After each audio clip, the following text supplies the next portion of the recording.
Inmediatamente después de relatar la sanación de un leproso en Mateo 8, 1 al 4, la sanación del criado de un centurión, versículos 5 al 13, y la sanación de la suegra de Pedro, versículos 14 y 15, el próximo milagro que encontramos en esta sección es el que se nos narra en los versículos 23 al 27, donde vemos el poder de Jesús en los elementos de la naturaleza.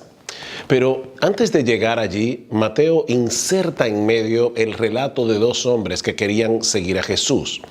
El primero era un escriba que le manifiesta al Señor su determinación a seguirlo sin condiciones. Maestro, te seguiré a donde quiera que vayas, dice en el versículo 19. Pero en vez de animarlo a seguirlo, Jesús quería asegurarse de que este hombre estuviera consciente del costo de ser su discípulo. Las zorras tienen guaridas, le dice el Señor, y las aves del cielo nidos, mas el Hijo del Hombre no tiene dónde recostar su cabeza.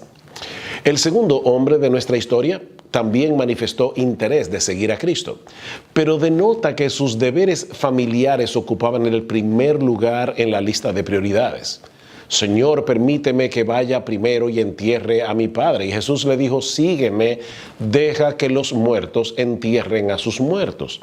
El Señor demanda una lealtad que está por encima de las conexiones familiares y aún por encima de nuestra propia comodidad.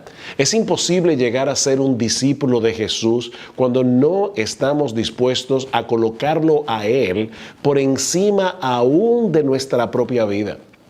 Sin embargo, a pesar de todo eso, hubo un grupo de hombres dispuestos a seguirlo. Dice en el versículo 23 que entrando él en la barca, sus discípulos le siguieron. Estos hombres estaban dispuestos a pagar el costo con tal de estar con Jesús. Como bien señala James Montgomery Boyce, un pastor del siglo XX, fallecido recientemente, no es suficiente que estemos meramente impresionados con la persona y la enseñanza de Jesús o incluso estar maravillados con sus milagros. El asunto vital es en realidad seguirlo a Él y seguirlo con todo lo que eso implica. Pero ahora en los versículos 23 al 27, Mateo nos muestra que aún estos discípulos necesitaban profundizar su conocimiento acerca de la persona de Jesús. Y eso es lo que veremos en el devocional de mañana, si el Señor así lo permite. Mientras tanto, este es un buen momento para preguntarte si en verdad eres un discípulo de Cristo. Si te has abrazado a Él por la fe, confiando en Él como tu único Salvador, pero al mismo tiempo sometiéndote a Él como tu único Señor. Porque no se puede tener una cosa sin la otra, salvación sin señorío. Él es un gran Salvador, el único Salvador de los pecadores, pero es también el Rey del universo, a quien debemos obedecer con gozo y con alegría, porque no existe un Señor que sea más sabio y más bondadoso que nuestro Señor.